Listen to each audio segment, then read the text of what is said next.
Hey guys, welcome and welcome back to my channel. So मैंने अपनी last एक shorts में बताया था कि I have cleared AFCAT 6 out of 6 times and मैंने अपना रिजल्ट भी दिखाया था आप लोग को। तो yes, I have cleared AFCAT 6 out of 6 times and this video is all about my strategy and my study time table, best resources and some personal tips from myself, from my side, sorry. And that's it. अगर आप working हो या फिर आप college student हो, busy हो, still you can clear this exam with very easy tips just like I did. So a brief introduction about my self. मैं अभी दिल्ली पोल्यूशन कंट्रोल कमेटी में काम कर रही हूँ एंड साथ ही साथ मैं SSC CGL CDS and AFCAT की प्रिपरेशन भी कर रही हूँ। And before that I have cleared AFCAT 6 out of 6 times and CDS once. Then ये सारी चीज़ें मैंने अपनी कॉलेज के टाइम पे ही की हैं and with that let's get back into the video. And हाँ, एक और नोट है कि मुझे पता है कि क्या क्या प्रॉब्लम्स आती हैं वर्किंग कैंडिडेट के साथ एंड या फिर आप कॉलेज हो तो फिर आपका टाइम मैनेजमेंट नहीं हो पाता। तो ये वीडियो उन्हीं के लिए है, स्ट्रैटेजी वीडियो है कि मैंने कैसे कैसे अपना टाइम मैनेजमेंट किया था and how you can do it. And right now also I am preparing for exam.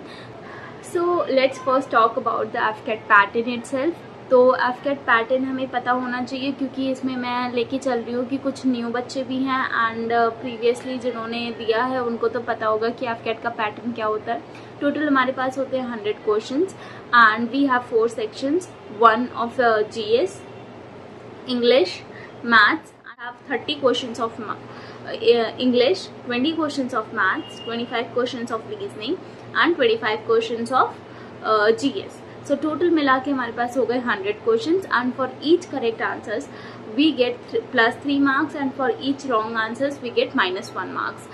तो total हमारे पास हो गए 300 marks और लास्ट टाइम हमारी कट ऑफ गई थी 121। ठीक है, तो 121 लाना 300 में से इज़ नॉट लाइक बहुत बड़ा काम करना है हमें, बट हाँ हो जाएगा, इजीली हो जाता है अगर आप राइट स्ट्रैटेजी फॉलो करो, अगर आप अच्छे से पढ़ाई करो तो हो जाएगा, कोई बड़ी बात नहीं है। It's just you have to work upon your strong points. So let's talk about subject wise strategy. तो सब्जेक्ट वाइज स्ट्रैटेजी में सबसे पहले मैं बात करने वाली हूँ इंग्लिश की। तो this is my personal tip and my personal thing which I follow, क्योंकि आप में से ज़्यादातर लोग होंगे जो सीडीएस एंड एफकेट दोनों की प्रिपरेशन साथ में ही कर रहे होंगे। तो वी नो कि सीडीएस में एक पेपर होता है इंग्लिश का जो कि 120 क्वेश्चंस होते हैं एंड अगर वो आपने सीडीएस की इंग्लिश अगर क्रैक कर ली तो आपके बहुत ज़्यादा चांसेस होते हैं सीडीएस क्लियर करने के। तो मैं कहूँगी कि आप अपनी इंग्लिश को इतना स्ट्रांग बनाओ कि सीडीएस एंड एफकेट ईजिली निकल जाए, क्योंकि हम देख रहे 30 क्वेश्चंस हैं एफकेट में भी। तो इंग्लिश इज़ द मेन की which will let you clear any exam.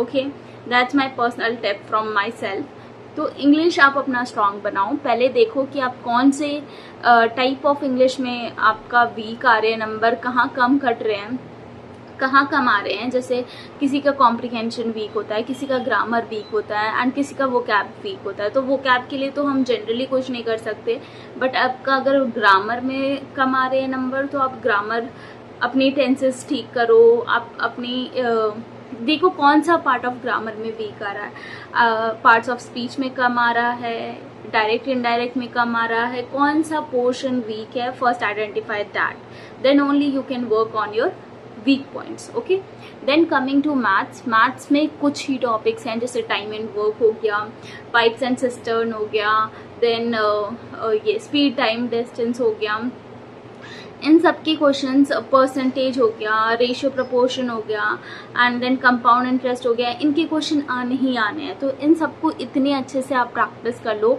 और एक ही टाइप के क्वेश्चंस आते हैं, ऐसा नहीं है कि अलग बहुत बड़ा एसएससी लेवल का पूछ लिया, नहीं।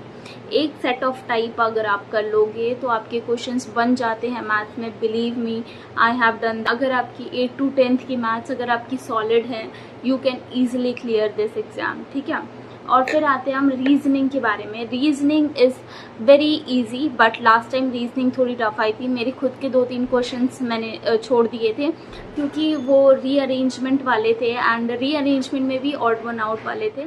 तो रीजनिंग के लिए आप क्या कर सकते हो, you can practice questions daily, like odd one out, analogy, then series वाले क्वेश्चंस हो गए, पैटर्न वाले हो गए.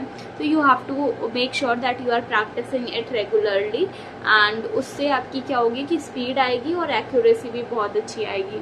Then last I am going to talk about GS, जिससे बहुत सारे लोग डरते हैं एंड उसी में सबसे कम स्कोर आते हैं. तो जीएस का तो ऐसा है कि आप कुछ भी पढ़ के जाओगे कुछ अलग आता है, तो don't stress about that. GS को लास्ट में रखो. अगर आपके ये सारे पोर्शंस हो जाते हैं तो आप इजीली स्कोर कर लोगे, आप क्लियर कर लोगे exam. But GS is what which gives you more, which fetch you more marks. ठीक है, तो जीएस ऐसा भी मत करो कि छोड़ के जाओ. बट हाँ, कुछ स्टैटिक पोर्शंस है जहाँ से क्वेश्चंस आते ही आते हैं, जैसे स्पोर्ट्स हो गया. देन कुछ स्टैटिक चीज़ें जो आपको पहले से आती है, जैसे अगर आपका साइंस का बैकग्राउंड है तो आप साइंस वाली चीज़ें रिवाइज कर लो अगर आपके पास टाइम नहीं है. एंड देन कुछ करंट अफेयर्स देख लो, जो लास्ट मोमेंट वीडियोस होती हैं, लास्ट 100 करंट अफेयर्स वाली, वैसे टाइप की वीडियोस आप देख के जाओ. लेकिन ऐसी वीडियोस देख के जाना, ये नहीं कि आपने 8-10 वीडियोस देख ली और आपको याद बस 10 क्वेश्चंस है. This is very bad. आप एक वीडियो देखो, उसमें से अगर 100 क्वेश्चंस है, at least try to remind 80 to 90. That is very good. आप एक चीज़ करो बट बेस्ट करो अपना. ठीक है, that is my goal and that is what I do. Then coming to daily time table. आपका टाइम टेबल क्या होना चाहिए अगर आप एक वर्किंग एस्पिरेंट हो तो, लाइक वो डिपेंड करता है person to person. Right now also अगर मैं अपनी बात करूँ, मेरे खुद के स्ट्रगल हो रहे हैं. अभी तो मेरी पढ़ाई बहुत ना के बराबर ही हो रही है, क्योंकि मेरे साथ अभी बहुत सारी चीज़ें चल रही हैं. तो I can not manage everything. मेरे पास भी 24 घंटे ही होते हैं एंड मेरा sleep schedule and everything is like mucked up. So I have to get it on the pace, क्योंकि अभी सारी चीज़ें न्यू है मेरे लिए, तो अभी थोड़ा सा टाइम लगेगा सेटल होने में. But yes, I will get back on the track. But एक टाइम टेबल जो कि मैंने फॉलो किया था when I was during my college days and when I was prepare के लिए, आप कोई भी स्टैटिक जीके वाली बुक, जैसे Lucent is very famous, but Lucent पढ़ना is not possible in 30 days with all that subject. तो मैं कहूँगी कि आप अपने स्ट्रॉन्ग पॉइंट्स ढूंढो एंड देन वहाँ पर पढ़ाई करो. उस सेक्शंस में ज़्यादा ध्यान दो. अगर आपको स्टैटिक चीज़ें ज़्यादा याद रहती है तो आप स्टैटिक वाली पढ़ो. अगर आप खेलना कूदना पसंद है तो आप पहले स्पोर्ट्स सेक्शंस कंप्लीट करो. जैसे जैसे आपके एक एक सेक्शंस कंप्लीट होंगे आपको कॉन्फिडेंस आएगा. तो देखो, अगर हम रूटीन की बात करें तो रूटीन वुड बी लाइक, आपको एक टाइम अपने 1.5 से 2 घंटे तो मिनिमम निकालने पड़ेंगे अगर आप प्रिपेयर कर रहे हो. तो या तो आप सुबह निकाल लो या तो आप शाम के टाइम निकाल लो जब आप काम से आ जाते हो या फिर कॉलेज से आ जाते हो. तो कोई भी 2 घंटे अपने शेड्यूल कर लो. और उस 2 घंटे में पहले काम क्या करना है आपको, पहले अपनी तो सिटिंग हैबिट डालनी है. तो सिटिंग हैबिट डालने के लिए आप इंश्योर करो कि जो आपका फेवरेट सब्जेक्ट है वहाँ से आप स्टार्ट करो. एंड फेवरेट सब्जेक्ट में भी फेवरेट पोर्शन से, लाइक अगर आपको रीजनिंग पसंद है, ठीक है, फॉर एग्जाम्पल रीजनिंग सबको पसंद होती है, तो रीजनिंग के क्वेश्चंस लगाओ. पहले आप देखो कितने बन रहे हैं रीजनिंग के सेक्शनल मॉक में. देन अगर सेक्शनल मॉक नहीं, आपको वो भी नहीं समझ में आ रहा कि मेरा रीजनिंग स्ट्रांग है या जीए स्ट्रांग है, क्या स्ट्रांग है, तो आप पहले एक बैठ के फुल मॉक लगाओ. ठीक है, उसमें से एनालिसिस करो कि मेरे कितने मार्क्स आ रहे कौन कौन से सेक्शन से. एंड देन वहाँ से फिर आप अपनी स्ट्रैटेजी बनाओ, अपना कोर एरिया सेलेक्ट करो एंड देन मुझे लिखो. अगर आपको कोई भी डाउट आता है you can write it down in comment sections. I will personally reply to each comments. Then अगर मैं रिसोर्सेज की बात करूँ तो रिसोर्सेज तो बहुत सारी वीडियोस मिल जाएंगे आपको. उसमें रिसोर्सेज बताए हुए हैं कि आप मैथ्स के लिए एफकेट पाथफाइंडर यूज़ कर सकते हो, जीएस के लिए लूसेंट यूज़ कर सकते हो, इंग्लिश के लिए आप एसपी बख्शी ले लो या फिर नीतू मैम की बुक ले लो, ब्लैक बुक ले लो वोकैबुलरी के लिए. बट इन सब बुक्स का क्या, इंसान पढ़ता ही नहीं है. ठीक है, तो let's get back to the mistakes which we do. ठीक है, मिस्टेक्स ये करते हैं हम कि बहुत सारी किताबें खरीद लेते हैं और पढ़ने का मन तो करता नहीं है हमारा.